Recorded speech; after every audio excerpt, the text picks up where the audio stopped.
lagi ya.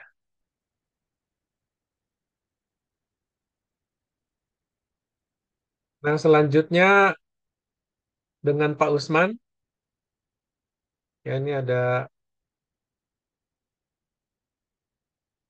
konsep desain struktur baja tahan gempa, ya.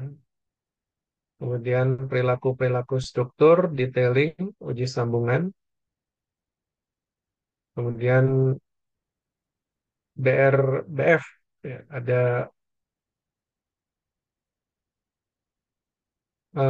apa namanya elemen-elemen damper ya untuk struktur bangunan tinggi.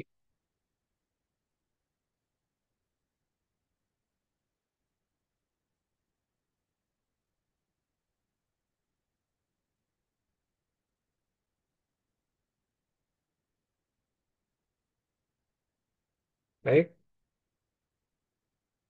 oke.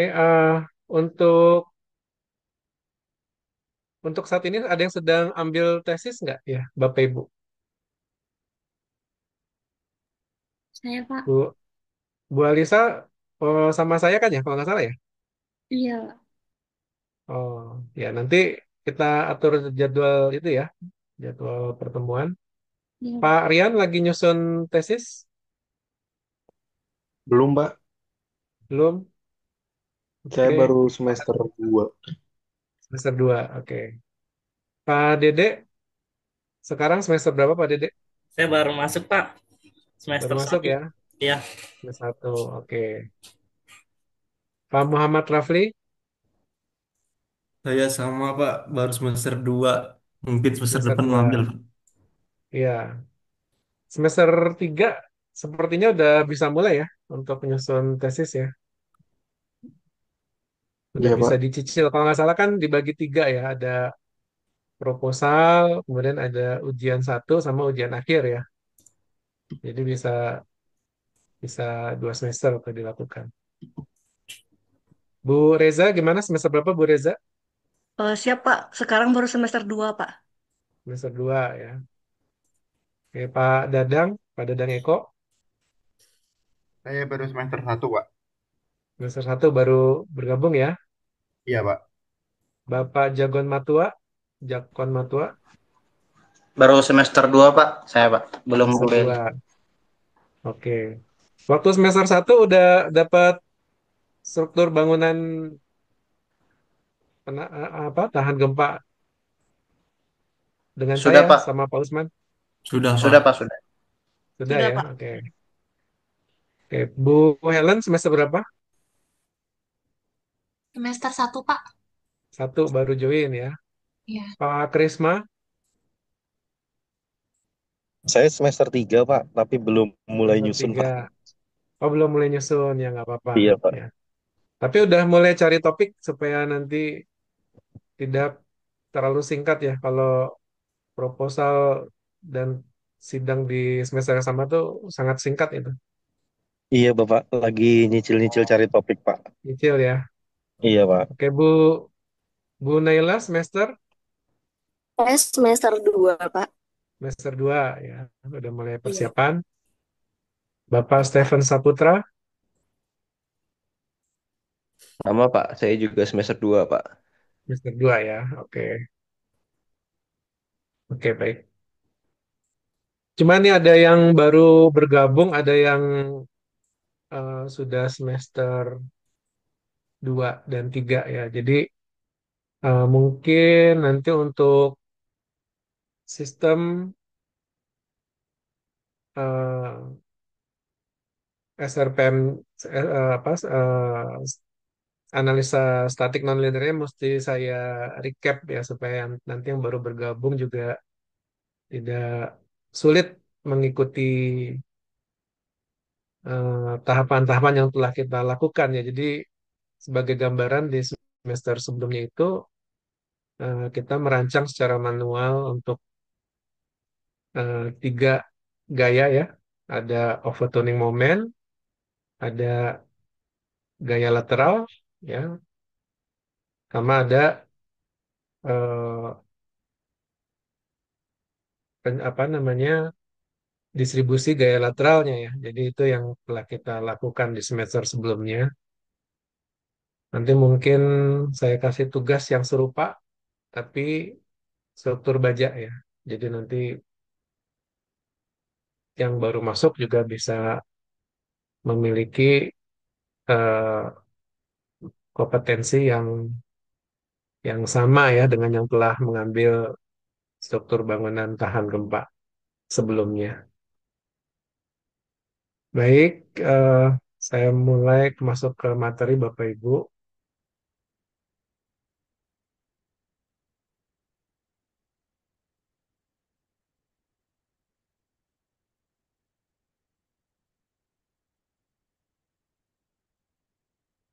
Ya, sudah terlihat ya.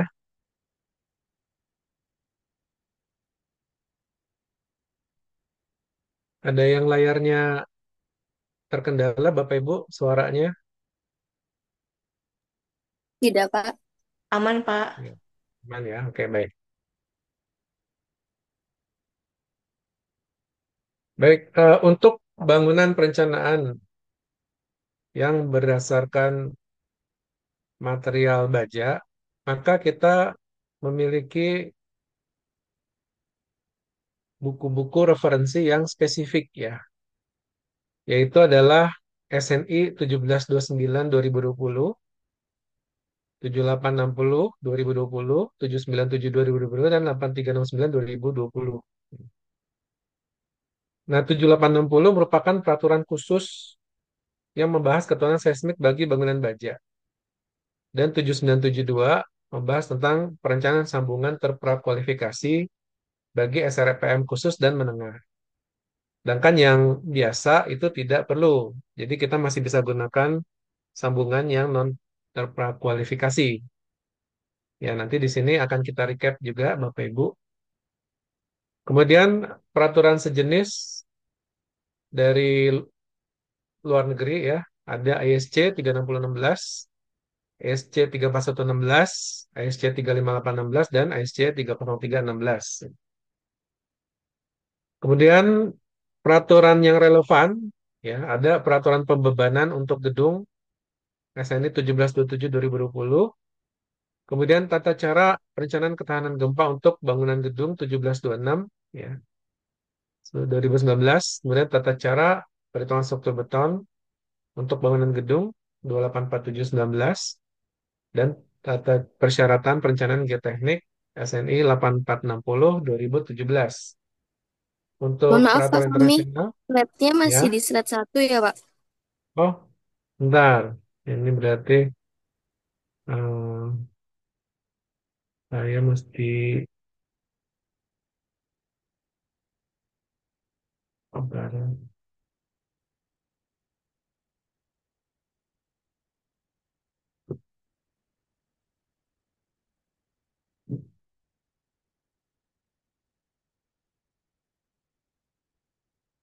Oke, udah berubah belum? Sudah, Pak. Oke, baik. Ya, ini peraturan eh, lainnya ASTM SCI 31814 ya. Yang 19 kita belum pakai, tapi nggak apa-apa nih untuk reference ya. Tapi kita masih pakai yang 14. ASCE 7 2016. Kemudian ada FEMA, IBC, Eurocode ya. Kemudian peraturan yang relevan ya,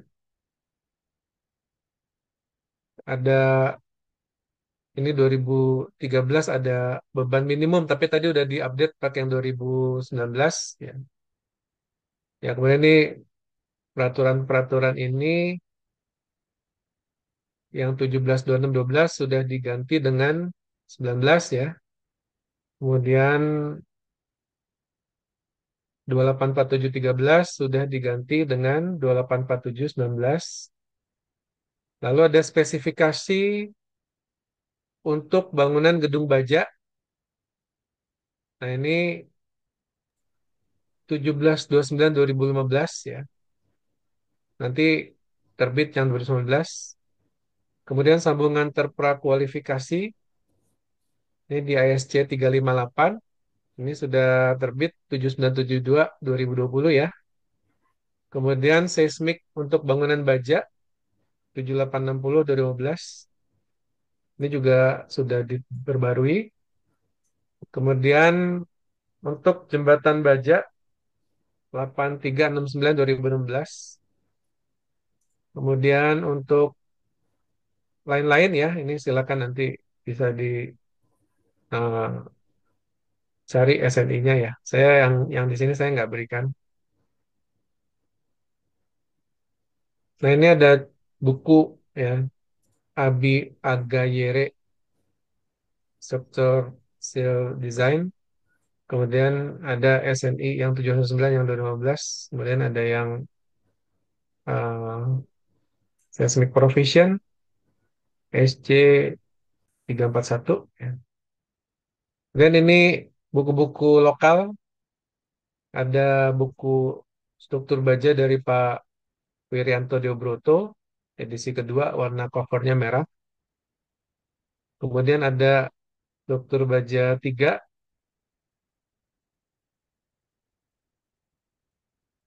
dari Fauzi Siswanto. Kemudian ada struktur baja desain dan perilaku Charles G. Salmon dan John E. Johnson. Kemudian ada LRFD ini yang masih yang lama 2002.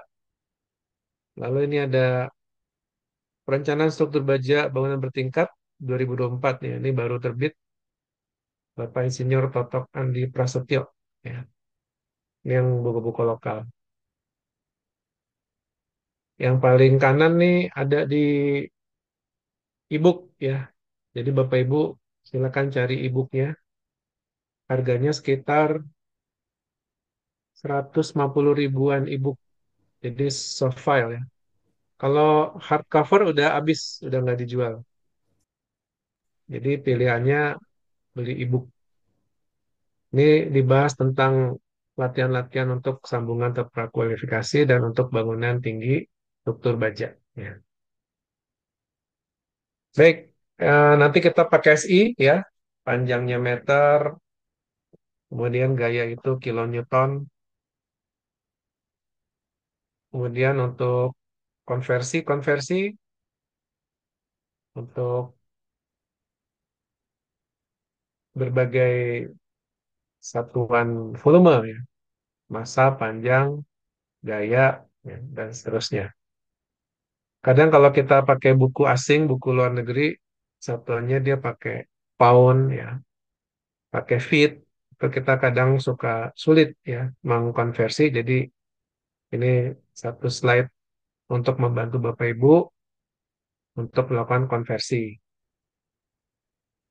Baik, masuk ke material baja. Ada baja hot rolled, ada baja cold rolled, ada baja build up ya. Ini di Indonesia ada Krakatau Steel, ada CS, ada berbagai supplier juga dari Tiongkok sudah masuk ke sini. Baik dari sifat metalurgi, baja karbon, karbon steel, kuat tarik di 400 MPa. Kalau sekarang kita pakai yang untuk besi beton 420 MPa ya. Kemudian untuk baja kuatan tinggi di 500 sampai 600 MPa. Kemudian untuk sifat mekanis ada kadar karbon. Semakin tinggi karbon, maka semakin tinggi kuat tarik. Tapi semakin getas ya. Lalu ada mangan untuk meningkatkan kekuatan dan kekerasan dan melawan getas. Jadi mangan ini membantu mengatasi getas pada baja. Lalu ada silikon untuk meningkatkan tegangan leleh. Nah, namun silikon menyebabkan potensi getas ya. Lalu ada paspor dan sulfur. Nah, ini dapat meningkatkan kegetasan ya. Kemudian untuk baja untuk pengelasan maka yang dilihat adalah nilai ekivalensi dari karbon ya. Nah, kemudian untuk klasifikasi baja ada Menurut ASTM ada carbon steel, ada high strength low alloy steel, ada heat treated carbon and high strength, ada low alloy steel dan heat treated constructional alloy steel. Kelebihan baja, kuat tariknya tinggi, lalu tidak dimakan rayap, hampir tidak berbeda dengan nilai muai dan susut, bisa didaur ulang, bisa dijual lagi. Untuk bangunan yang sifatnya temporary ini sangat bagus ya. Kadang kita di project bikin apa yang temporary, ada marketing office ya, kalau property developer ya. Itu marketing office, kalau areanya temporary, bagusnya pakai baja. Meskipun lebih mahal, tapi bisa dijual kembali, bisa didaur ulang, bisa dipakai untuk bangunan-bangunan eh, lainnya, yang temporary atau eh, yang permanen. Kemudian lebih ringan tentunya dibanding beton ya, kelebihannya. Lebih kuat dibanding aluminium, dan penampangnya bisa lebih kecil dari beton maupun aluminium. Bentuknya macam-macam, ada round, ada single angle, ada double angle, ada WF, ada H-beam, ada T-beam, dan seterusnya. Kekurangan, kekurangannya bisa berkarat, lemah terhadap gaya tekan, tidak fleksibel seperti kayu, tidak kokoh, rentan terhadap daya tekuk dan lipat, tidak tahan api. Nah, fabrikasinya, baja dan besi cor merupakan perpaduan antara Fe dan C dengan rumus kimia Fe3C. Nah, secara teoritis, kandungan C pada baja dan besi cor adalah 6,67%. Tapi pada prakteknya, untuk baja itu antara 0,06 sampai 2%. Ya, yang lainnya eh, beragam ya.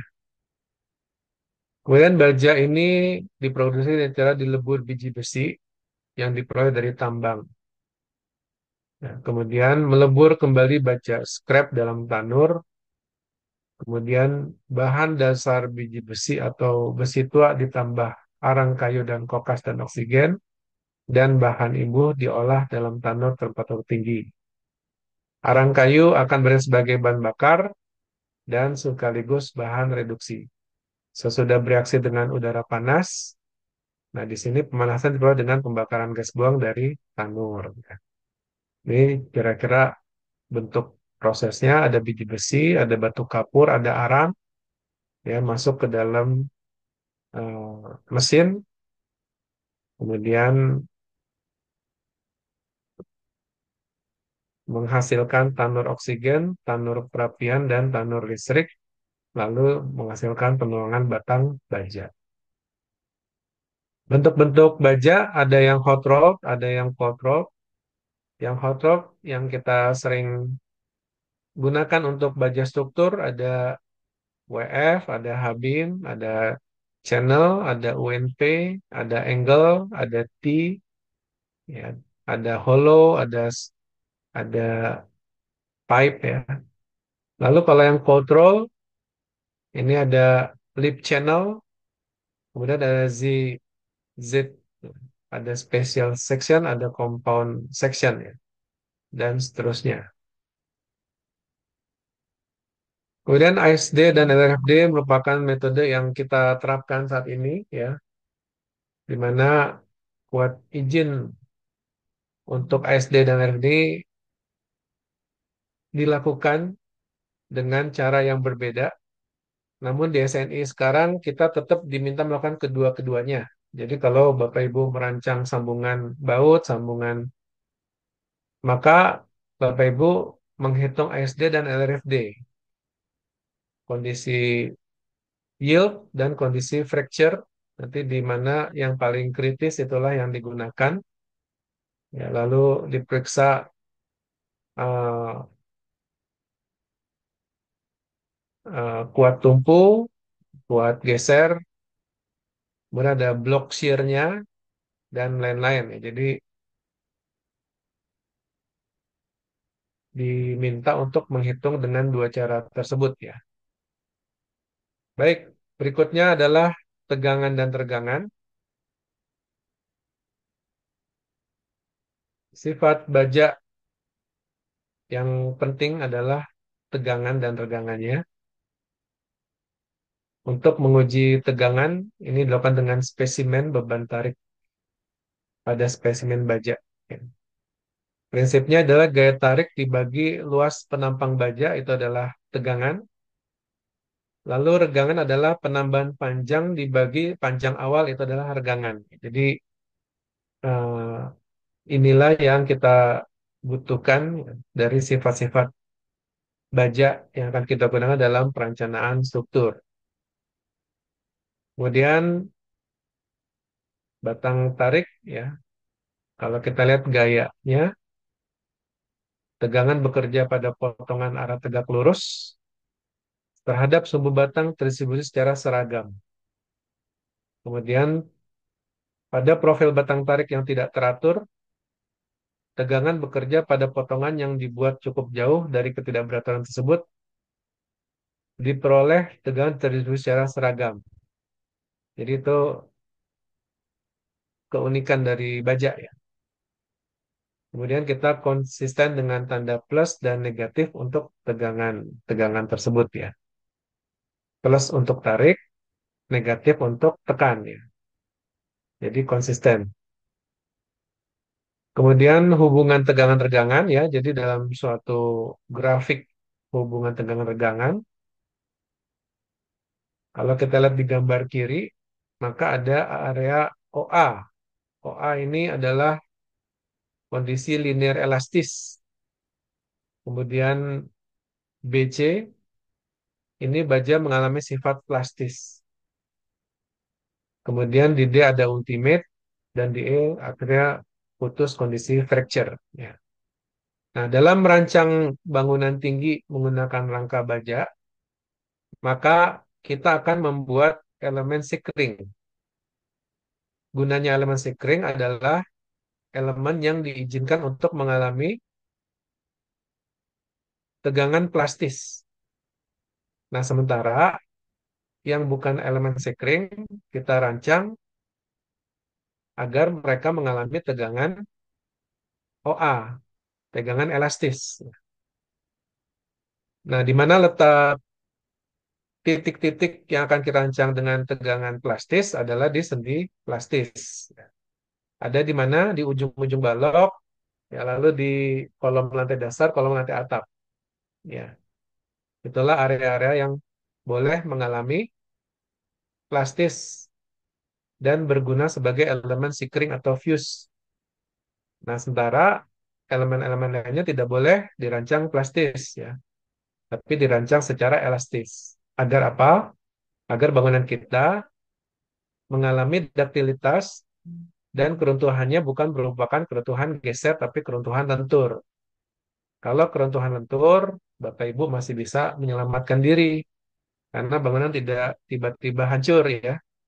Tapi kalau runtuh geser, nah ini akan menimbulkan korban jiwa yang sangat besar karena sifat keruntuhannya adalah mendadak atau tiba-tiba. Jadi grafik tegangan-regangan ini penting bagi kita agar kita dapat merancang elemen-elemen struktur pada kondisi OA. Ya. Sedangkan titik-titik sendi plastis kita rancang pada kondisi plastis yaitu BC. Ya. BC itu plastis. Plastis dia mulur dulu Bapak Ibu, luluh. Jadi mengalami penambahan panjang. Nah, dari B ke C ini ada waktu, ada durasi. Ya. Jadi tidak tiba-tiba. Nah, setelah mencapai C, dia akan ke arah D dulu gitu. Jadi ya ini yang kita harapkan kita dapat menyelamatkan diri dengan memainkan perpanjangan waktu, ya.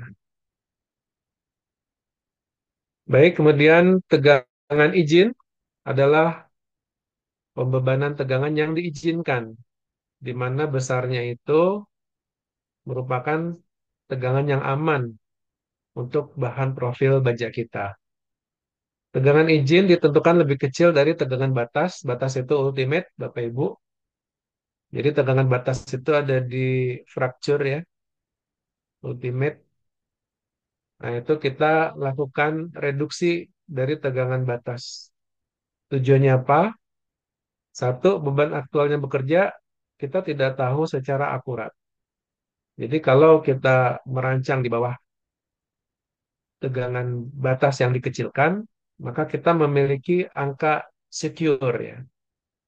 Kemudian yang kita juga amati bahwa material suku baja ini tidak seragam. Kemudian spesimen yang diuji juga tidak seragam.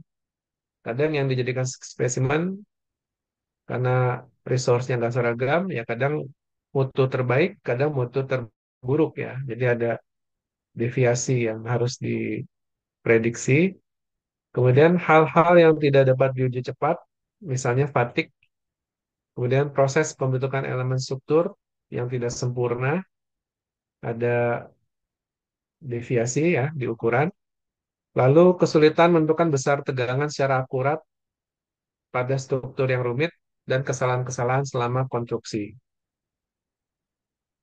Jadi tegangan izin harus dilakukan dengan cara mereduksi tegangan ultimate. Nah, intinya itu. Nah, di sini metode tegangan kerja didasarkan pada batas-batas tegangan izin beton dan baja yang tidak boleh dilampaui. Ya, di sini penampang masih utuh di kondisi elastis ya, penampang kita utuh. Jadi kalau kita lihat dari titik 0 ke delta crack ya, CR penampang masih utuh, tidak ada perubahan penampang.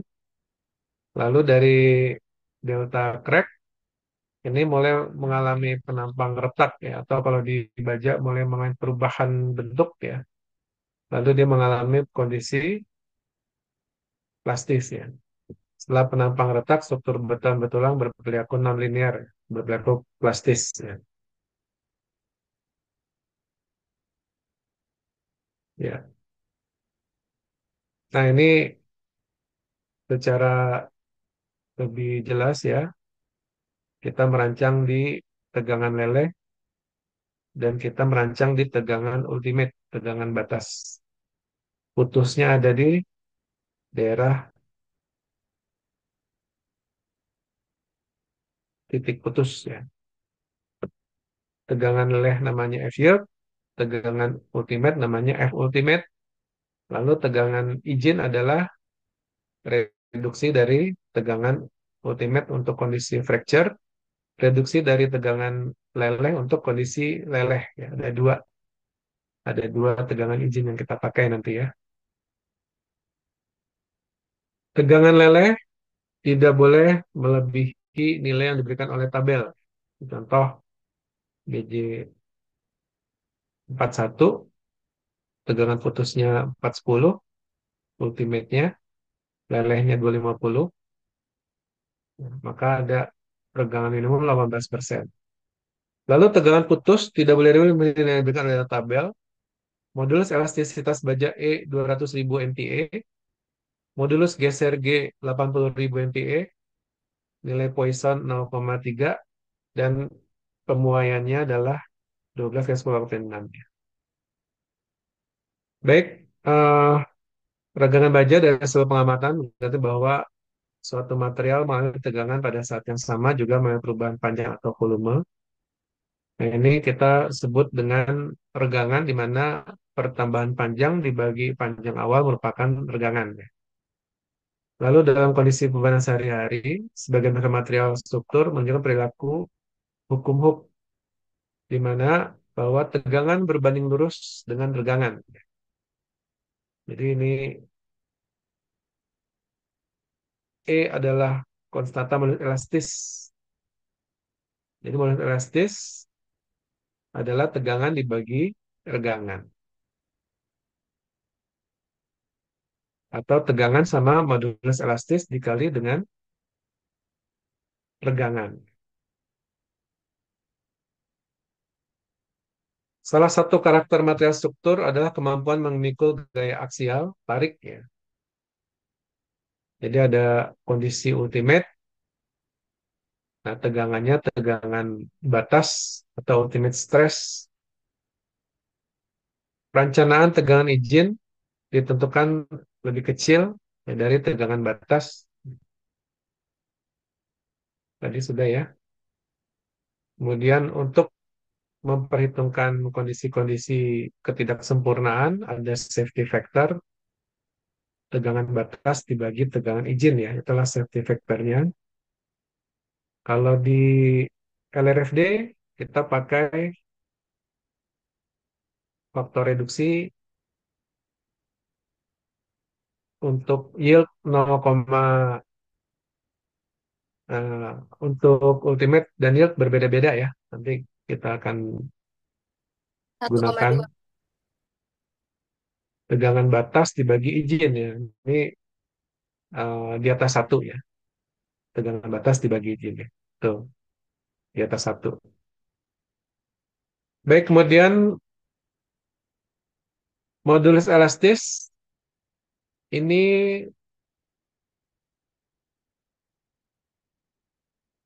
berkisar antara 190 sampai 210 GPa. Lalu modulus geser berkisar antara 77 sampai 81 GPa.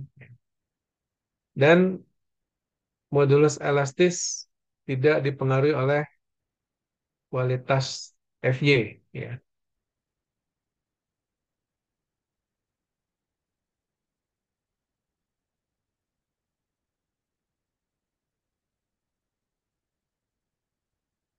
Ini beberapa contoh hubungan antara kuat tarik pada berbagai temperatur, ke kanan temperatur, ke atas tegangan. Jadi kalau temperatur semakin tinggi, maka tegangannya semakin turun. Tapi ada temperatur yang menjadi anomali, yaitu di 200 dan 300. Itu kita lihat kuat tariknya malah meningkat. Tapi di atas 300, kuat tariknya langsung menurun. Ya, jadi ini membuktikan bahwa baja tidak kuat panas ya. Jadi Bapak Ibu, kalau ada eh, untuk mengatasi kebakaran pada bangunan baja, maka baja harus dibungkus oleh isolator yang dapat menahan panas selama 2 jam ya. Jadi 2 jam itu kan syarat safety bangunan, menahan panas 2 jam. Jadi gunakan isolator yang dia bisa menahan panas itu selama 2 jam. Kemudian ini bentuk tegangan-tegangan pada temperatur tinggi.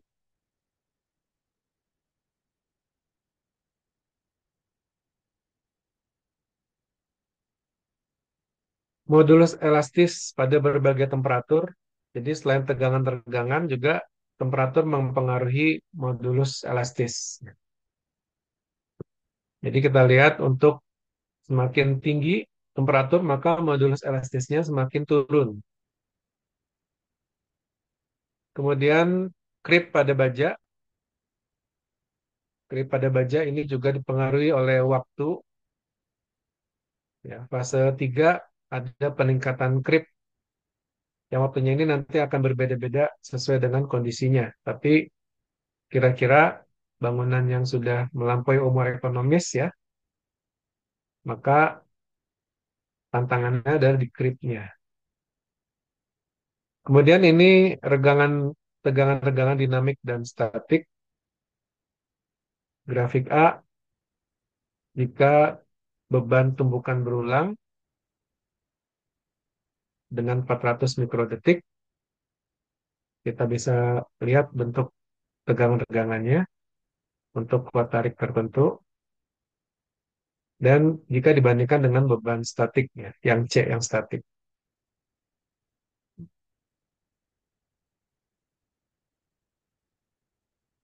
Kemudian pengaruh pengerasan regangan. Nah, ke kanan adalah regangan. Nah, terjadi pengerasan regangan pada daerah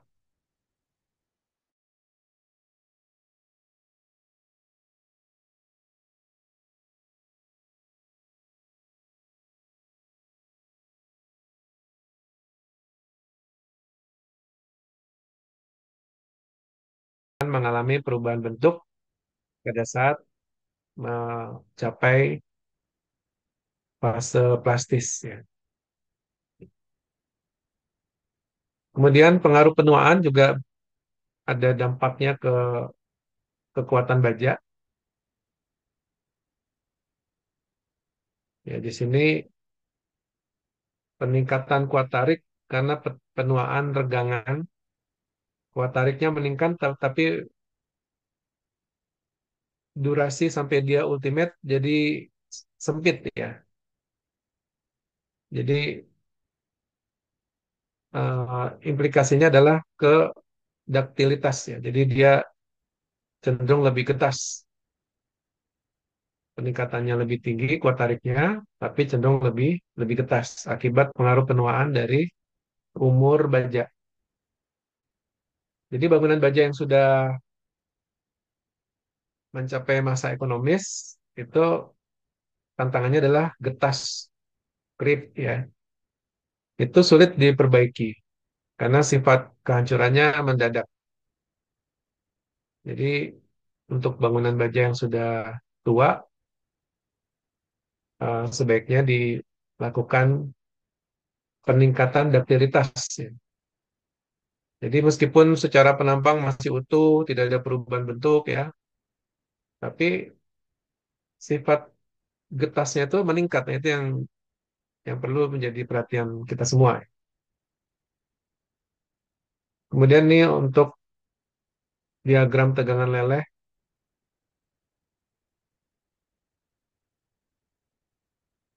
ini kondisi tarik.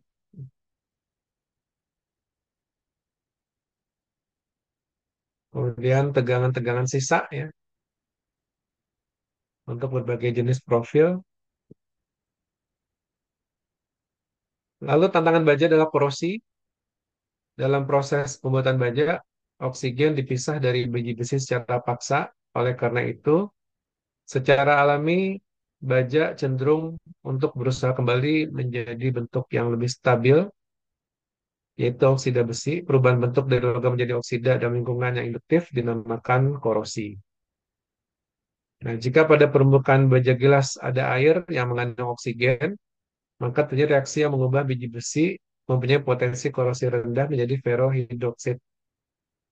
Nah, korosi itu ada tiga unsur ya, air, oksigen, dan tanah ya.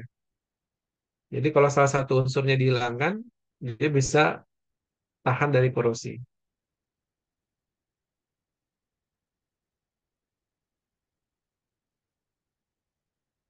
Nah, upaya harus dilakukan untuk mencegah korosi dan banyak riset juga telah dilakukan ya, seperti berbagai metode berikut ini ya. Nah, mencegah korosi primer dengan menambah elemen logam, lalu mencegah korosi sekunder dengan cara coating dan electric protection. Proses korosi, satu suhu udara, dua kelembapan, kemudian arah angin, curah hujan, derajat polusi udara, percikan air garam dari laut, dan pipa terpendam penyalur air.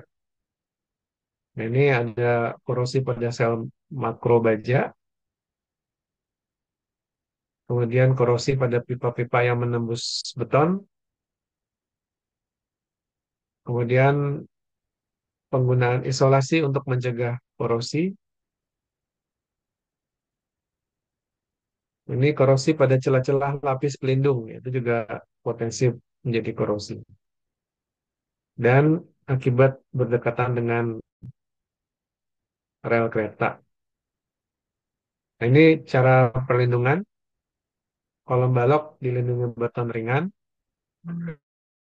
atau diselubungi mortel ringan ya. Atau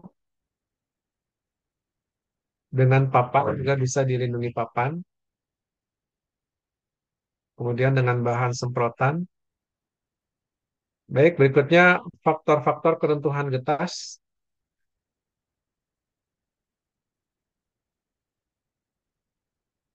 Nomor satu, temperatur. Makin tinggi temperatur, maka semakin besar potensi getas. Ya, itu sudah terbukti tadi dari bentuk diagram antara hubungan kekuatan baja dengan temperatur. Ada anomali di suhu 200-300 mengalami peningkatan kekuatan, ya, tapi selanjutnya mengalami penurunan. Kemudian faktor tegangan tarik, keruntuhan getas hanya dapat terjadi di bawah tegangan tarik. Ketebalan material, semakin tebal material baja, semakin besar potensi getas ya. Jadi penggunaan besi-besi yang diameternya tebal ya, diameternya besar itu sebenarnya potensi getas lebih tinggi ya. Dan penggunaan besi mutu tinggi di Indonesia ya, khususnya di Indonesia, kalau di luar negeri kelihatannya mereka sudah memiliki kemampuan duktilitas, tapi kalau di Indonesia ya kita alami mutunya tinggi tapi lebih mudah getas ya. Kemudian kontinuitas tiga dimensi menimbulkan efek tegangan multiaksial, cenderung mengurang proses leleh baja dan meningkatkan kecenderungan keruntuhan getas. Lalu takikan, takikan meningkatkan potensi getas, kecepatan pembebanan, makin cepat kelajuan beban, makin besar getas, potensi getas, perubahan laju tegangan, naik kelajuan tegangan meningkatkan potensi getas, las ya. Retakan pada las dapat bereaksi sebagai suatu takikan. Momen dan sudut puntir. Nah, ini adalah torsi, ini keunikan dari baja ya. Jadi torsi di mana terjadi puntir pada batang akibat oleh kopel yang memasang putaran terhadap sumbu longitudinal. Dan kopel-kopel masalah puntiran disebut dengan torque atau momen puntir ya. Jadi ada momen puntir T sama dengan F kali D, lalu hitung momen inersia kutub Pi per 32 dikali D pangkat 4 untuk poros pejal, dengan untuk poros berlubang dikulang dengan diameter lubang. Nah, akibat puntir implikasinya ke tegangan geser, maka tegangan geser juga harus dihitung, di mana tegangan geser maksimum adalah besar torsi T dikali R jarak dibagi dengan momen inersia. Implikasinya ke regangan juga, maka menghitung regangan adalah tegangan geser dibagi dengan modulus elastisitas. Selama puntir terjadi perputaran sumbu longitudinal dari salah satu ujung batang dan ujung lainnya sehingga bentuk sudut yang disebut sudut puntir. Di mana sudut puntir adalah torsi dikali panjang batang dibagi modulus elastis dibagi dengan momen inersia. Untuk batang-batang yang bukan melingkar, maka irisan tegak lurus terhadap sumbu bagian struktur akan melengkung apabila dikenakan momen puntir. Pada batang berbentuk siku 4, tegangan geser pada sudut-sudut adalah 0, sedangkan pada tengah-tengah sisi yang panjang, tegangan tersebut menjadi maksimum. Tegangan geser maksimum untuk batang-batang yang bukan melingkar, maka tegangan geser maksimum adalah momen puntir dibagi dengan parameter alfa, ya, kemudian dikali sisi panjang dikali sisi pendek kuadrat. Dan untuk sudut puntir sama dengan momen puntir dikali panjang dikali parameter beta dikali sisi panjang dikali sisi pendek pangkat 3 dikali modulus elastis. Ini contoh ya, contoh puntir ya.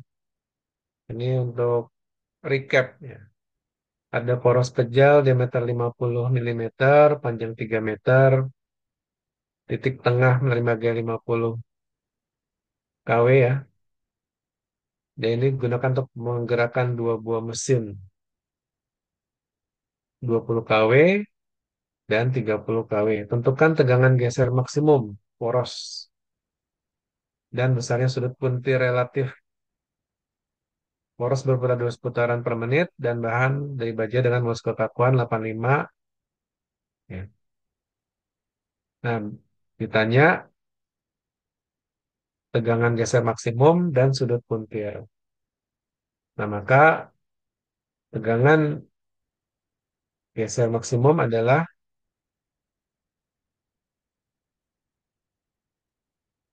tegangan dikali dengan jarak R ya, dibagi dengan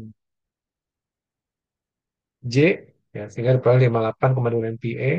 Dan sudut puntirnya adalah untuk sudut pasang 1, P1 dikali L per G dikali J, ya diperoleh 0,027 radian. Sudut puntir 2 0,041 radian, maka selisihnya adalah 0,014 radian. Ya, selanjutnya kita masuk proyek perancangan ya. Setelah kita mengingat kembali sifat-sifat metalurgi baja, sifat-sifat mekanis baja ya. Konsep perancangan,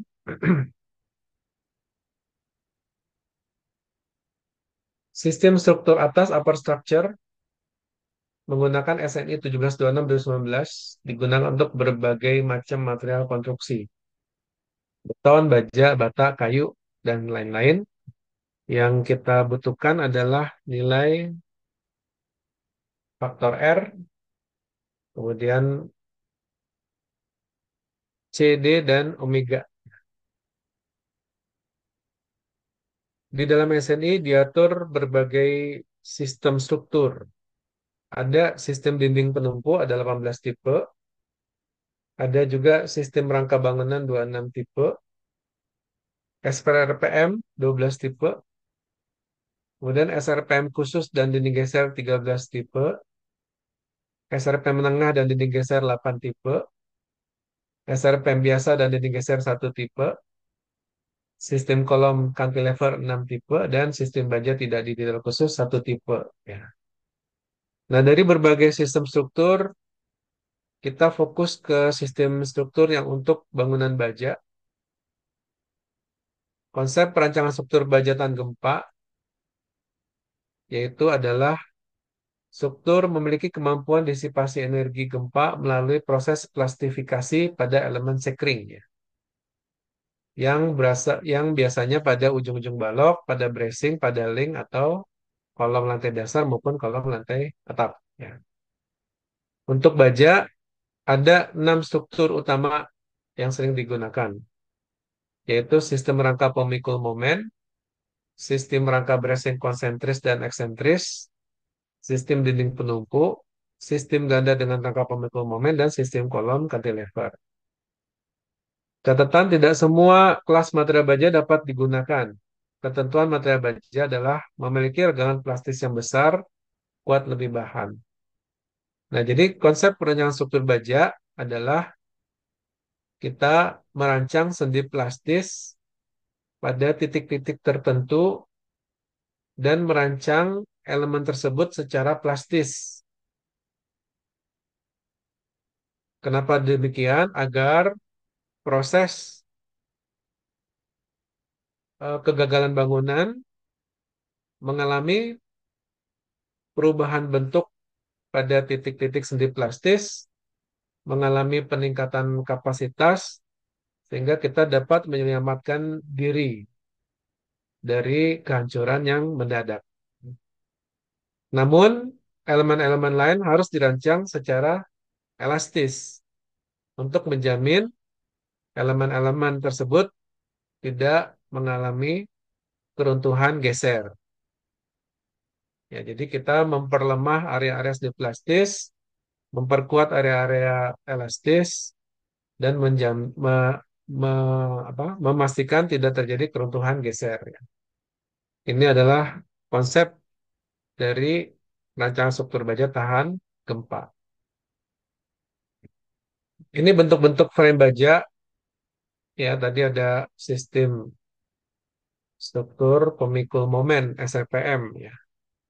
SRPM ada di B dan di D ya. Gambar B dan D, SRPM dan dinding geser ya. Sedangkan untuk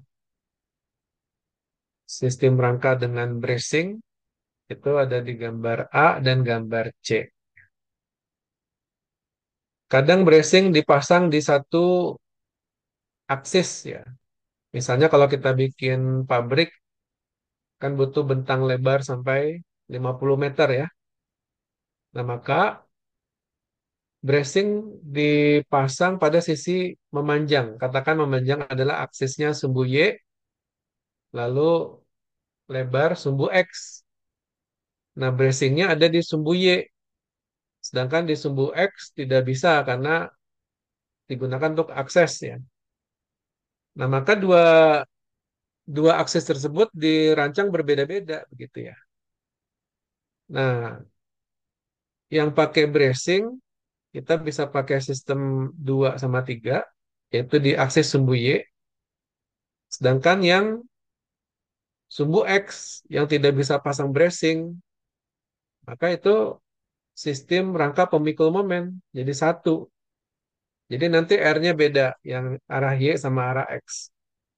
Pembesaran defleksinya beda juga ya. Yaitu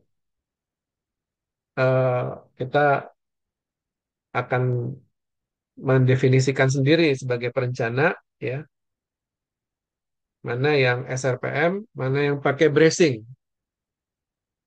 Pakai bracing sama SRPM punya keuntungan dan kerugian masing-masing.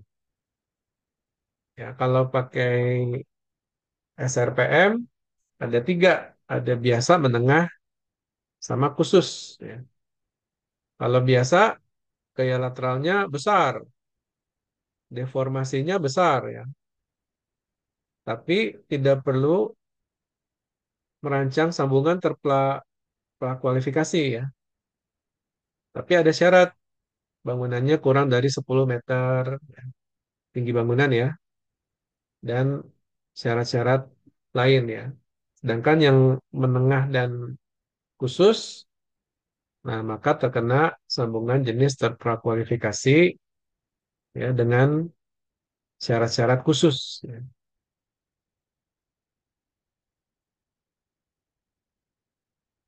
Baik, kemudian tidak semua kelas material baja dapat digunakan ya.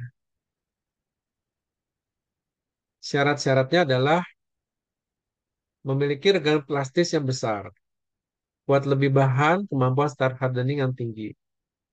Lalu ada rasio kuat leleh yang harus dibandingkan. Kuat leleh dibanding kuat putus ya. Lalu material memiliki daerah plateau yang panjang untuk menjamin kondisi plastis itu mengalami durasi yang lebih panjang ya. Regangan putus, tegangan leleh yang berperilaku inelastis kurang dari 345 MPa. Untuk kolom yang leleh pada ujung, tegangan leleh kurang dari 48 MPa. Desain kapasitas material baja disarankan untuk menggunakan nilai area dan RT yang kecil agar momen probable MPR tidak terlalu besar. Jadi momen probable itu juga menjadi perhatian kita ya. Dengan memilih nilai area dan RT yang kecil, maka momen probable-nya akan menjadi kecil atau tidak terlalu besar. Ini adalah nilai area dan RT untuk berbagai profil baja gilas panas ya, untuk penampang struktur, berongga, untuk plat, plat strip, untuk tulangan baja dan lain-lain. Area dan RT disarankan pilih yang kecil agar momen MPR-nya tidak terlalu besar ya, tujuannya itu. Sistem SRPMK pada dasarnya memiliki daktilitas penuh dan wajib digunakan di zona resiko gempa tinggi. SRPMK merupakan sistem rangka di mana komponen-komponen struktur dan join-join menahan gaya yang bekerja melalui aksi lentur, geser, dan aksial. Daktilitas merupakan kemampuan struktur berdeformasi pasca elastis yang secara berulang kali dan bolak-balik atau siklik akibat gempa. Sehingga terjadi pelelehan pertama, yield pertama sambil mempertahankan kekuatan dan kekakuan yang cukup. Sehingga gedung tetap berdiri meskipun berada dalam kondisi menuju keruntuhan. Nah, ini daktilitas adalah ya, leleh kondisi leleh ultimate dibagi dengan leleh kondisi leleh yield, leleh pertama daktilitas ya. Semakin besar rasionya, maka semakin baik daktilitasnya. Bangunan semakin ductile. Tapi semakin rendah, apalagi kalau ultimate-nya sama yield-nya berimpitan, ya semakin mendekati satu, ya, maka bangunan semakin getas. Kalau satu rubuh seketika, ya. Kalau satu itu rubuh seketika. Jadi daktilitas mendekati satu itu getas. Tapi menjauhi satu semakin ductile.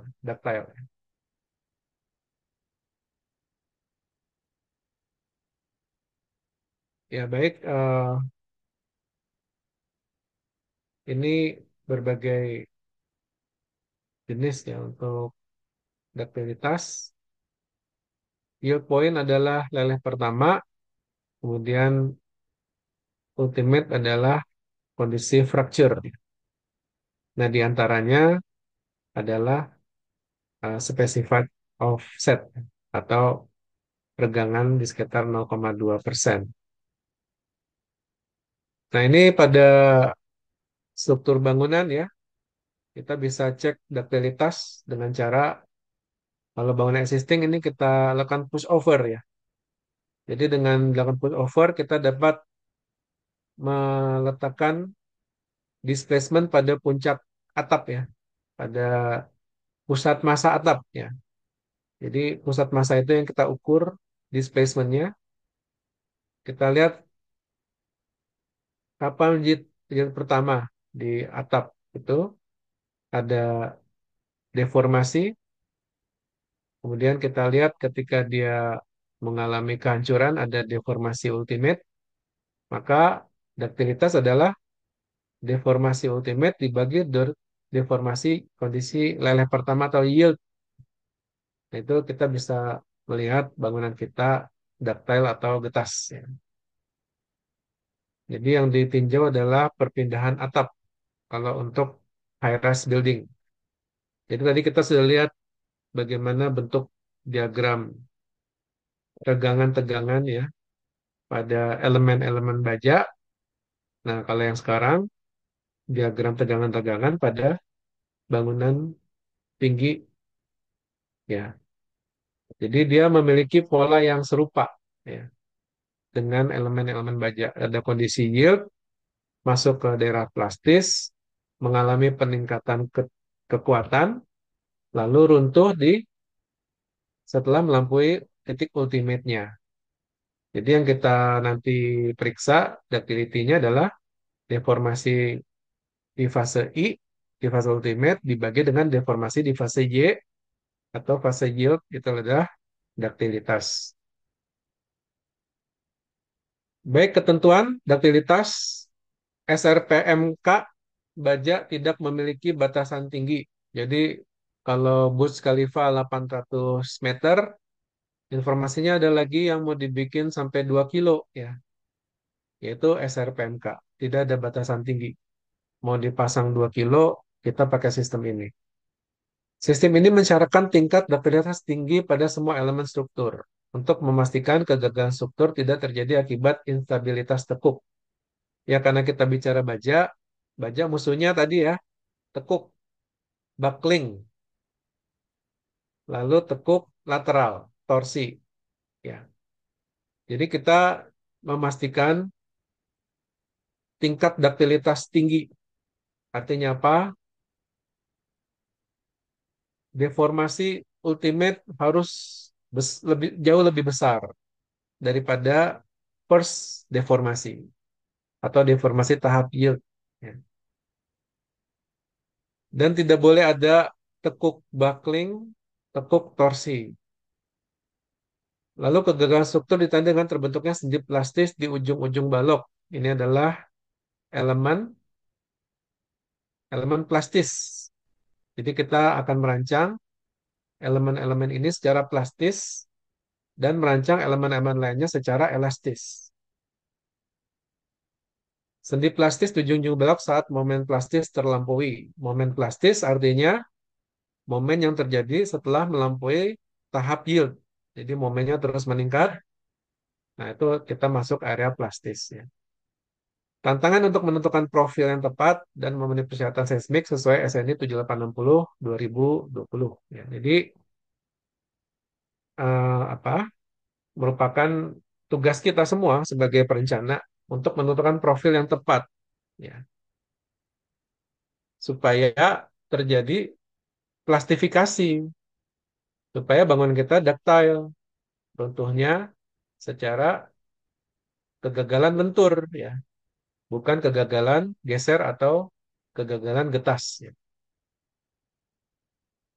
Stabilitas elemen menjadi kata penting ya, menjadi kunci faktor sukses keberhasilan untuk merancang bangunan tinggi dari baja.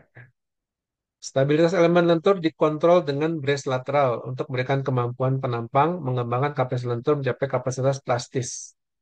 Jadi karena kita bicara SRPMK, maka kita memastikan terjadi sendi plastis dengan mengembangkan kapasitas lentur mencapai kapasitas plastis. Brace lateral dipasang pada bagian kritis, yaitu pada daerah-daerah plastifikasi. Seperti contoh pada sayap atas dan bawah dari profil. Lalu di dekat beban terpusat, kita pasang brace ya. Lalu di daerah terjadinya perubahan penampang. Misalnya kalau kita bikin atap, ya kita menggabung ya antara uh, uh, WF dengan siku ya. Kadang kita menggabung WF dengan siku pakai plat buhul. Nah, itu daerah perubahan penampang yang perlu kita kita perhatikan ya. Lalu di daerah-daerah elemen yang akan mengalami sendi plastis ya tentunya itu. Kemudian kontrol deformasi elemen sekring. Daktilitas dan stabilitas pada struktur hanya dapat dicapai apabila elemen sekring mengalami deformasi secara bolak-balik tanpa terjadi tekuk. Ya, jadi penting ya bagi kita semua, musuhnya baja adalah tekuk ya. Jadi tekuk ini harus kita hindari. Lalu struktur mampu mencapai kekuatan puncak tanpa mengalami ketidakstabilan struktur. Penampang akan mencapai kuat lentur maksimal apabila stabilitas lokal penampang dan stabilitas elemen tercapai. Jadi stabilitas ada dua yang harus kita tinjau. Stabilitas lokal penampang, caranya dengan memilih profil baja yang tepat. Nanti kita akan belajar penampang kompak tidak kompak ya. Sedangkan stabilitas elemen itu kita capai dengan cara pemberian brace lateral.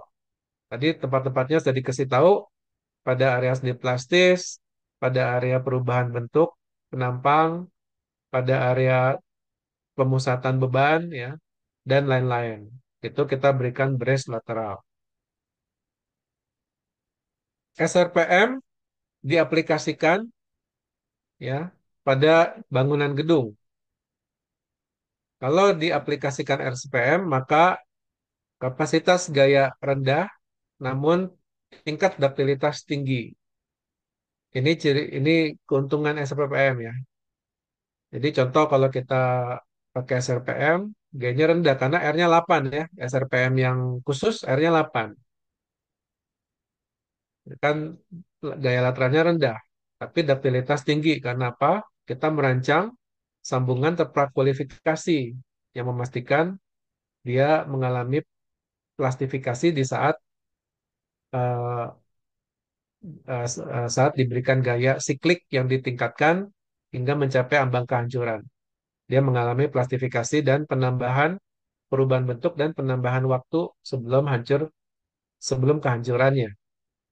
Proses disipasi energi pada SRPM terjadi pada ujung-ujung balok. Ya, itu yang kita rancang sebagai elemen Sekring. Ya. Sistem rangka dengan bracing konsentrik memiliki kapasitas gaya yang tinggi, namun daktilitasnya tidak terlalu tinggi ya karena R-nya juga lebih rendah ya daripada SRPM khusus ya. Nah, jadi gayanya eh, tambah besar. Kalau R-nya rendah, gayanya tambah gede gitu kan. Jika dibanding SRPM.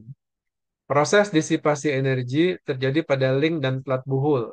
Jadi sendi plastisnya diletakkan pada link dan plat buhul kalau bracingnya konsentrik. Sistem rangka dengan bracing eksentrik. Nah, kalau eksentrik, ini kapasitas gayanya sedang ya. Jadi R-nya dia lebih gede, namun memiliki tingkat duktilitas yang sedang juga gitu dibanding sistem rangka dengan bracing konsentrik.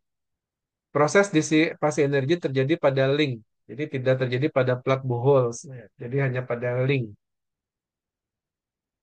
Nah, ini faktor RC dan omega untuk berbagai jenis.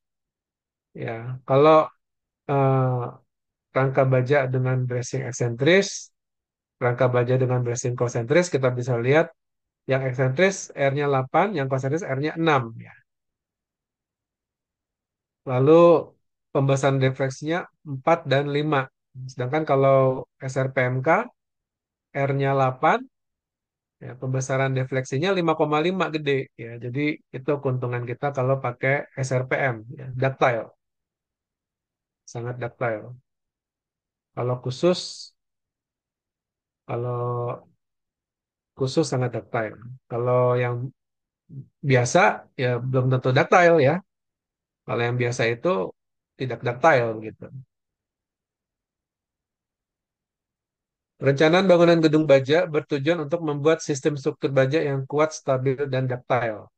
Yaitu saat terjadi gempa yang besar, bangunan tidak langsung mengalami keruntuhan, tetapi diizinkan untuk mengalami kerusakan struktur di daerah-daerah yang direncanakan sebagai fuse atau sekring, berupa sendi plastis di ujung-ujung balok.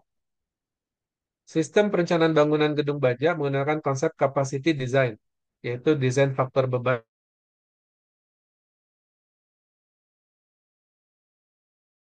load dengan memberikan faktor beban dan kemungkinan under strength dengan menerapkan faktor pertahanan terhadap kekuatan nominal.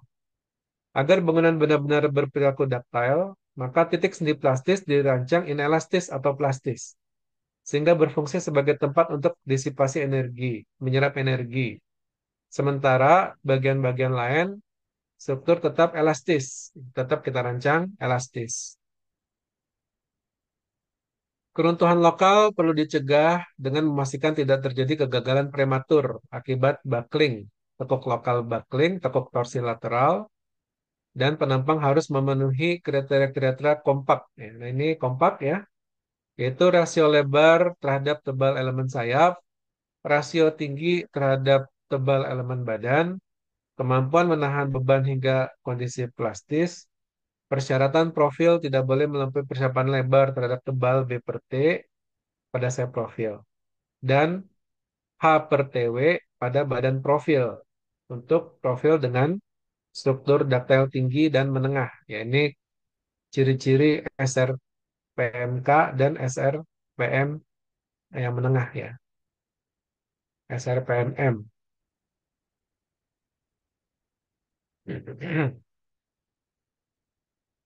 Oke, persyaratan untuk profil ICTL ya, untuk ductile tinggi ya, maka elemen plat sayap diatur sebagai berikut, elemen plat badan dan CA ya. Jadi pada SNI 2020-7860, elemen plat sayap penampang kompak itu 0,32, sedangkan kalau sedang 0,4 dari akar E per area dikali FY. Sedangkan batasan elemen plat badan untuk ductile tinggi 1,57, untuk ductile sedang 1,57. Ini persyaratan komponen profil. Baik, kemudian ketentuan batasan penampang I untuk daktilitas tinggi, ya. Elemen pelat sayap dicek rasio B per T itu kecil dari lambda 0,32 akar E per R dikali F. Untuk pelat badan, kalau CA-nya kecil sama dengan 0,14 persamanya sebagai terlihat di sini ya. Untuk CA besar dari 0,14 ya, itu juga sesuai di layar ya. Lalu untuk lentur diatur LB kecil dari 0,095 R dikali E per F. Ini untuk duktilitas tinggi ya. Duktilitas tinggi juga memperhatikan pertambahan lateral ditempatkan berdekatan dengan lokasi sendi plastis yang terekspektasi. Pembracean diberikan pada kedua sayap balok, jadi kedua sayap harus di brace atau penampang melintang komponen struktur harus terbrace dengan pembracean torsional titik. Nah, dihitung kekuatan perlu pembrace lateral masing-masing sayap PR sebagai berikut. Lalu kekuatan pembracean torsional MR1 sebagai berikut ya. Lalu CD dianggap 1, kekuatan lentur balok MR2 sebagai berikut dan pembracean LB sebagai berikutnya. Jadi ini syarat tambahan untuk duktilitas tinggi, yaitu penempatan brace ya. Dan jarak brace pasti juga diatur LB. Jadi setiap jarak LB kita pasang brace, yaitu untuk menjamin tidak terjadi buckling torsi lateral ya. Kemudian kekuatan perlu pada kolom-kolom rangka pemikul momen ditentukan sebagai berikut. Sigma momen PC dibagi sigma momen PB besar dari 1. Kekuatan perlu pada kolom sebagai berikut. Sigma momen PC dan PB ya. Jika profil yang dipilih tidak ductile ya, kadang kita kalau running pakai ITAPS kan muncul tuh ada keterangan error ya. Itu karena profil kita tidak kompak ya. Itu eh, kita harus ganti profilnya dengan yang kompak gitu. Nah, tapi kalau itu kita pakai SRPMK ya. Nah, tapi kalau kita merancang tidak pakai SRPMK itu masuk gitu. Jadi implikasi dari penerapan SRPMK itu kadang kita harus merubah profil ya sesuai dengan syarat khusus tadi. Ya. Rasio-rasio tadi harus dipenuhi. Ya, jadi itu yang harus kita lakukan ya saat merancang SRPMK. Jadi ada dua cara mengganti profil ya, dan memberikan brace lateral. Nah, sekarang untuk yang sedang persamanya sebagai berikut ya. Jadi perubahan pada konstantanya ya.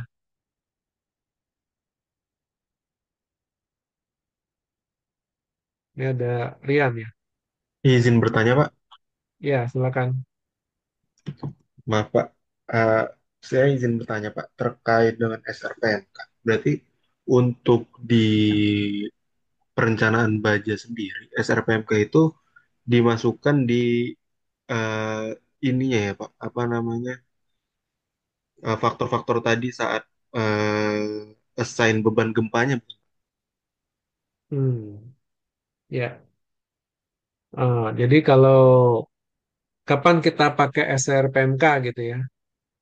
Nah, itu Maksudnya kita kita kita tahu perencanaan kita itu sudah RPMK itu apakah kalau misalkan kayak faktor R terus omega segala macam itu sudah dimasukkan ke assign di gempa itu sudah termasuk bangunan SRPMK atau belum gitu Pak?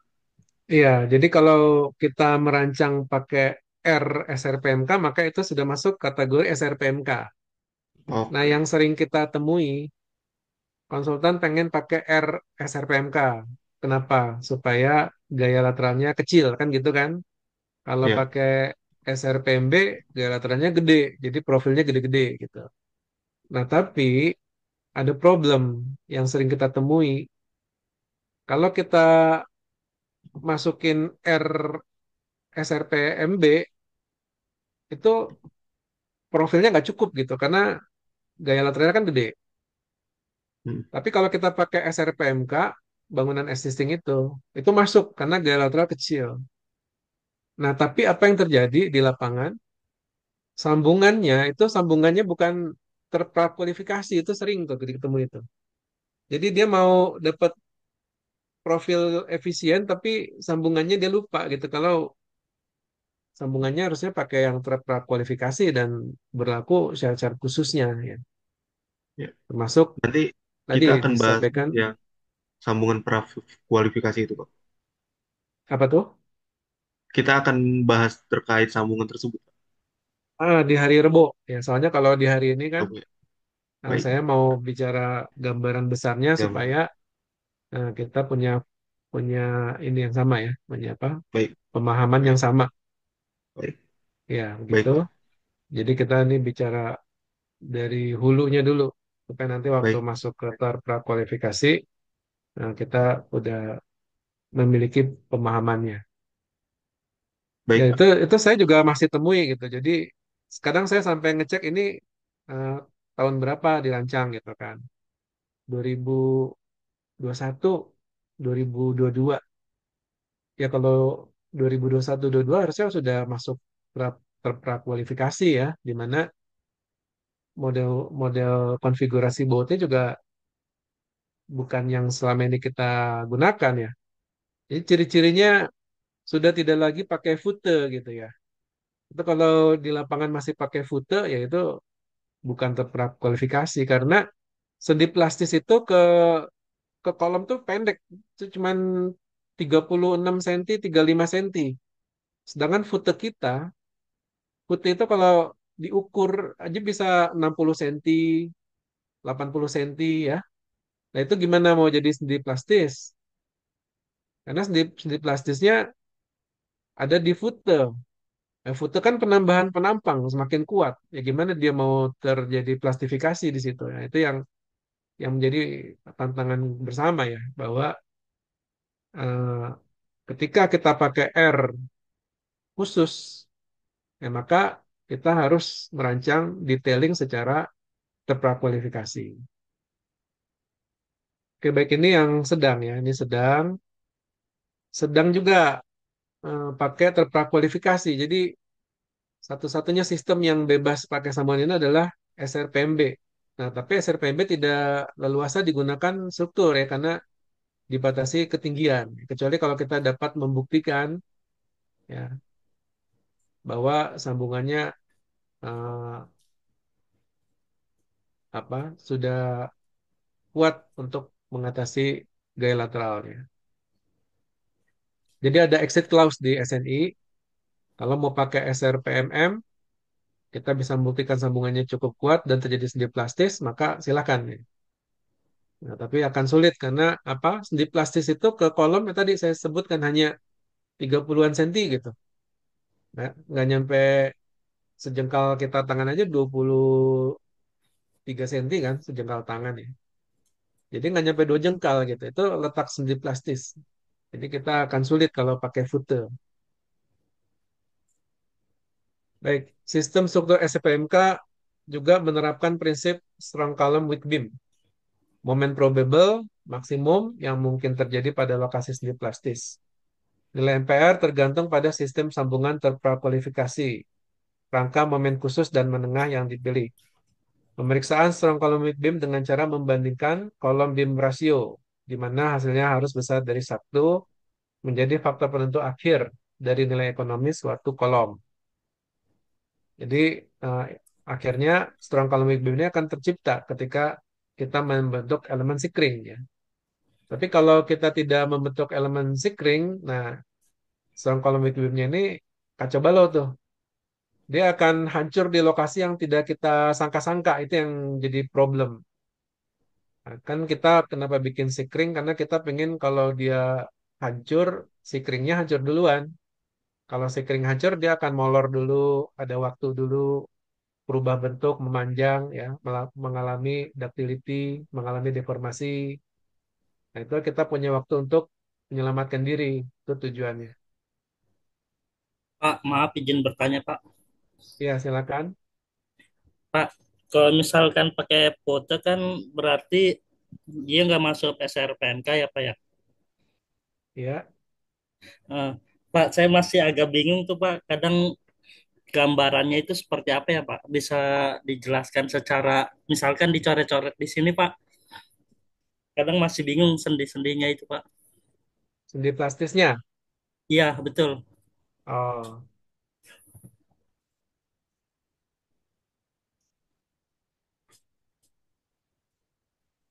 saya buka ini ya, apa namanya?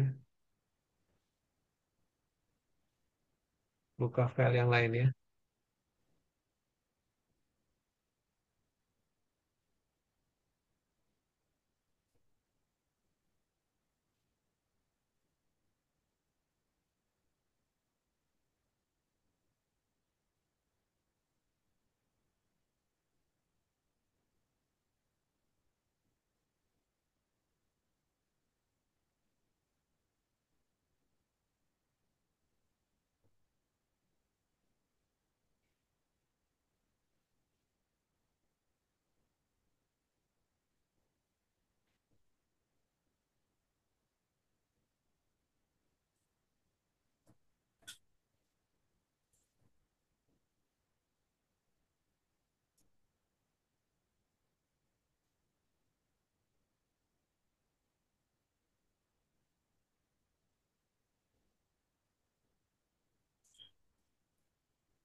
Ya udah terlihat ya.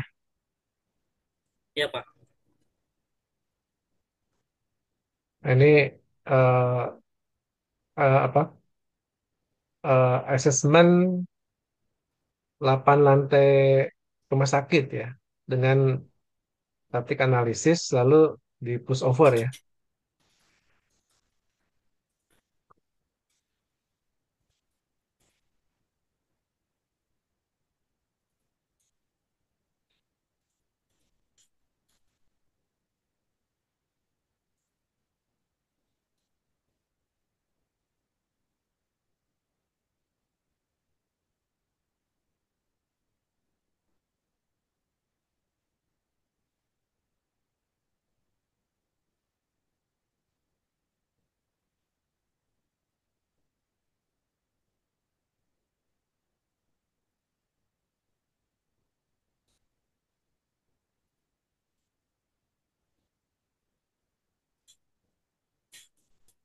Oke, jadi ini diagram, ya, diagram first yield sama ultimate ya. Nah, ini first yield, ini ultimate. Nah, ini di first yield ini mengalami plastis ya. Ini kita bisa lihat deformasi first yield sama global collapse. Nah, ini kan kelihatan ya, 1342 mili ya, dibagi 204. Berarti kan 6 kali lipat ya. Jadi ductility-nya 6 ya. Ductility-nya 6. Jadi ini ductile ya. Nah, lalu ini letak sendi plastis nih, yang mentul-mentul hijau tuh. Nah, ini adalah step step kelima ya, dia mengalami sendi plastis sebelum akhirnya hancur ya. Jadi ini letak sendi plastisnya yang warna hijau bunder-bunder nih Pak. Berarti kalau mau pakai Jadi foto itu nggak ada kayak gini ya Pak? kalau pakai Kalau pakai fotonya, kalau kalau pakai foto bangunan dulu kan, ya pakai foto kan. ya nggak bisa. Soalnya soalnya foto ini kan jaraknya tadi saya sampai cuman 30 sentian gitu. Kalau ada fotonya nggak terjadi tuh. Oh, oke oke. Mm-mm. Jadi di Tapi ujung-ujung balok ya posisinya tapi itu. SMF juga kan ada fotonya dikit ya Pak ya, atas bawah itu ya Pak. Di bagian atas balok sama bawah balok kan ada ya Pak ya, fotonya dikit ya Pak. Kalau ini sih eh, apa namanya bentuk bentuk bentuk ini ya apa namanya sambungan yang terprakualifikasi itu bentuknya nanti akan seperti ini nih.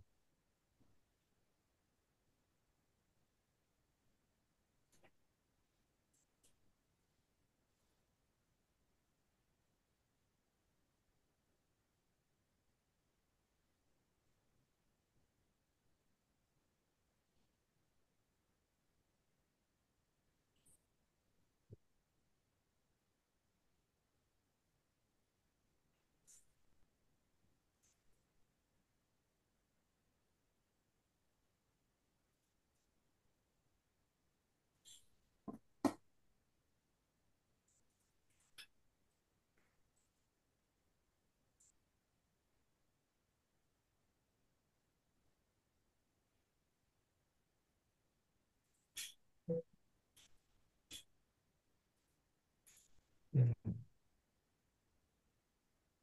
124 ya, 124.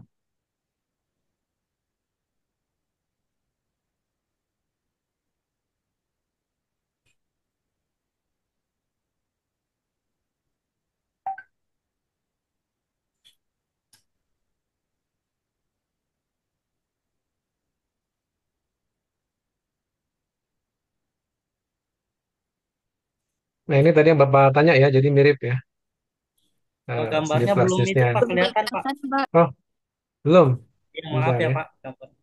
Oh belum. Nah ini ya. Nah ini sendi plastisnya yang bunder-bunder merah. Kemudian oke, kita lihat bentuk konfigurasi lambungan ya, 8S. Jadi ini apa namanya WF ya, WF. Terus bautnya ada 8, 8 di atas, 8 di bawah.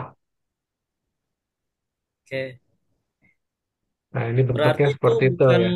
nah ya. Nah itu Pak, Nah, berarti itu rip aja ya Pak ya? rip aja. Ini juga nggak panjang ini. Oke. Nah, betul ya, ada rip. Oh tapi itu nggak panjang ya Pak ya? Nggak panjang Kira-kira ya. berapa sih Pak kalau misalkan eh, kalau foto kan dia paling setengah kop itu ya Pak ya? Setengah kop Ya, berarti kan dari, kalau kalau ini WF-nya berapa? 400, kalau foto kan 200 ya. 200. Ya betul. Kalau ini kan kita lihat, ini bautnya, ini profil, katakan nih baut 16, 16 kan 3D. 3D berarti 45 senti ya, 45 senti. Ini kira-kira Oh, berarti sekitar menyesuaikan bautnya ya, Pak? menyesuaikan ininya apa si bautnya ini ya. Oke. Pak, mau nanya Pak, Iya, Eh, untuk yang tadi di apa buat di garis merah itu kan sebenarnya banyak kan di area balok ya Pak, connection balok ke kolom ya Pak. iya. Nah, kalau misalkan ketika kita analisis ternyata yang bagian honsnya itu satu aja cukup Pak, apakah itu tetap dikasih dua ya Pak? Yang bagian paling atas sama paling bawah Pak? Dia ada jumlah baut minimum ya. Jadi nanti dia akan kena syarat minimum jumlah baut tuh. Jadi tetap ini minimumnya adalah 8 ini ya Pak ya? Ya, kalau kalau pada kasus ini kan katakan minimumnya 8, jadi meskipun butuhnya 2, pasangnya 8 gitu ya. Baik Pak. Karena nanti kan gini, kekuatan bahan ya. Jadi kan kita ngitung pakai momen probable ya. Nah, tapi kan kekuatan bahan kan bisa jauh lebih besar dari momen probable ya. Kan kita harapannya si sendi plastis ini putus duluan daripada si bahan ya. Jadi kita akan merancang supaya jumlah baut lebih kuat dari bahan dan sendi plastis lebih lemah dari bahan gitu. Jadi urutannya kan yang paling lemah sendi plastis, kekuatan bahan, kekuatan baut gitu kan. Kan baut nggak boleh putus duluan gitu. Jadi kita Iya Pak. nggak boleh memasang baut lebih lemah dari bahan.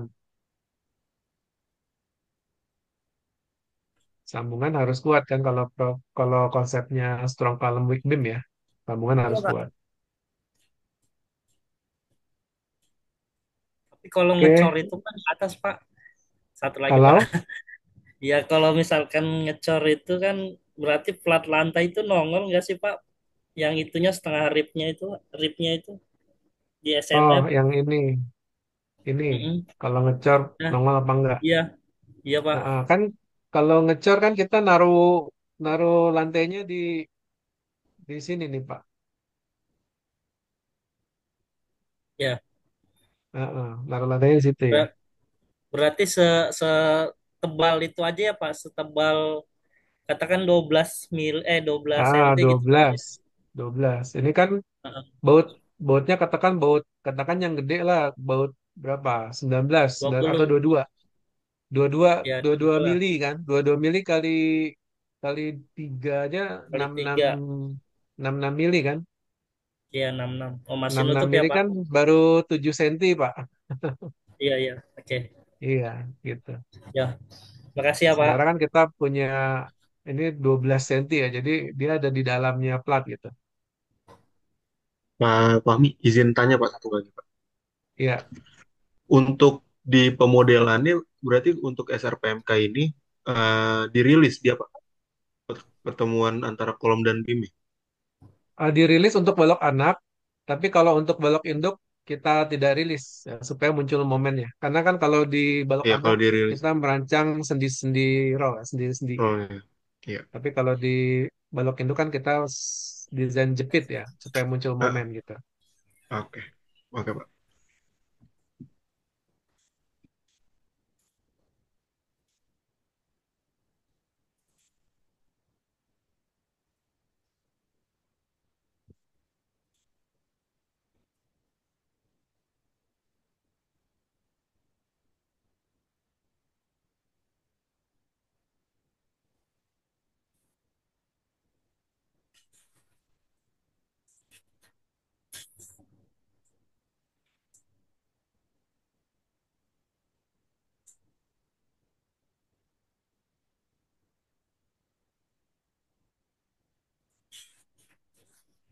Pak, materi ini nanti di-share semua ya, Pak, buat belajar, Pak. Izin. Ya, ntar saya kirim.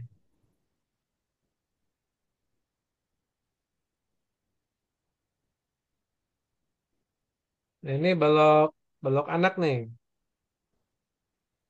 balok anak nih ya. Jadi dia apa namanya? eh, bautnya dirancang untuk kuat geser ya, bukan kuat tarik, kuat geser. Nah, ini yang balok induk. Balok induk ini sambungan terprakualifikasi. Jadi ini kuat tarik dan kuat geser.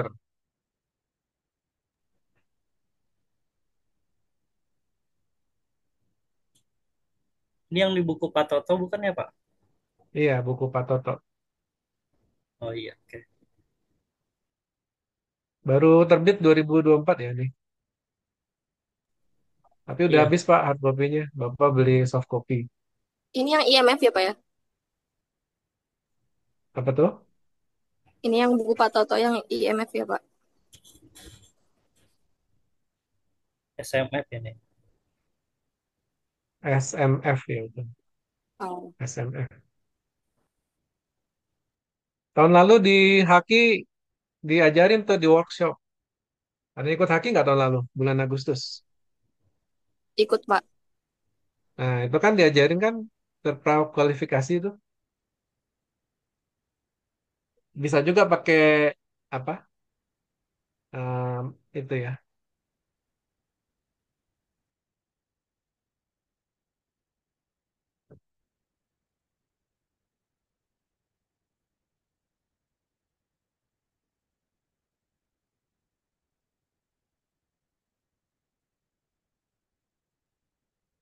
Nah, ini yang ada flat deck dengan steel deck nih.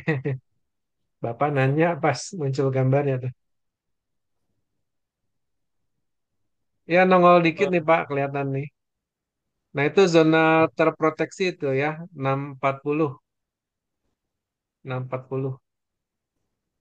Jadi kita, tanpa, oh nggak boleh ada stud ya, Pak ya? ya, Tanpa shear stud. ya, ya. Jadi, ya tanpa shear stud ya. Ini kan shear studnya nih, kelihatan. Nah kalau di sini, zona terproteksi. Karena ya di sinilah letak, apa, sendi plastis gitu. Jadi ini kita izinkan dia untuk mengalami plastifikasi ya. Jadi bukan fute kayak yang zaman dulu ya. Fotonya kan gede-gede tuh bisa tengah tinggi profil ya. Iya, iya. Tapi Ini tuh WF kadang jadi 600 perdebatan tuh, Pak. Kalau di lapangan, Pak. masih ketemu ya. Iya, kadang jadi perdebatan. Katanya kan biar lebih aman itu Iya, kalau ada itu, Pak. lebih aman, lebih aman dari, ya kan gitu ya. Iya, Dari mana amannya? Kan justru pengennya kita daerah ini daerah yang dirancang untuk hancur duluan. Karena oke. kalau di sini dia lebih kuat, lebih aman, nanti hancurnya di mana gitu. Hancurnya kan jadi nggak bisa ditentukan. Nah itu yang bahayanya itu. Kalau ini kan hancurnya kita bisa bisa alokasikan. Jadi hancurnya hanya di daerah zona terproteksi aja gitu. Dan hancurnya ini gampang diperbaiki, Pak. Kalau hancurnya di Iya, sini iya. nggak mahal perbaikinya. Tapi kalau hancurnya di tempat lain, nah itu mahal.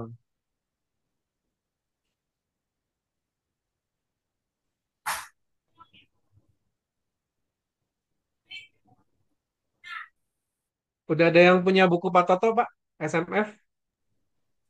Ada, Pak. Sudah, Pak. Yang Udah IMF. ya? IMF. Udah punya ya? Pak Toto. Ada kalau mau fotokopi nanti. Ada e-booknya Udah ya, Pak? habis. Udah habis tuh Kalau yang hard copy. ibu nggak tahu. Iya, yang hard Adanya copy. yang ebook mah banyak, bisa beli online. 150.000 ini.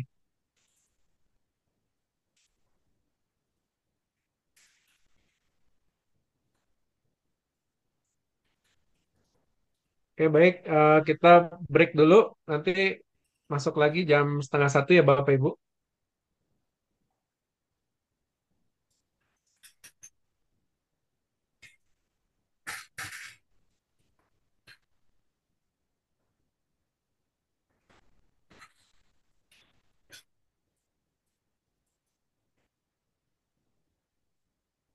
Oke, baik. Silakan ya kalau mau di ruangan atau mau keluar. Nanti kita mulai lagi jam setengah satu. Lalu kita akan selesai di jam satu ya. Baik, terima kasih Bapak Ibu. Saya istirahat dulu ya. Baik, Pak. Terima kasih Pak. Terima kasih, Pak.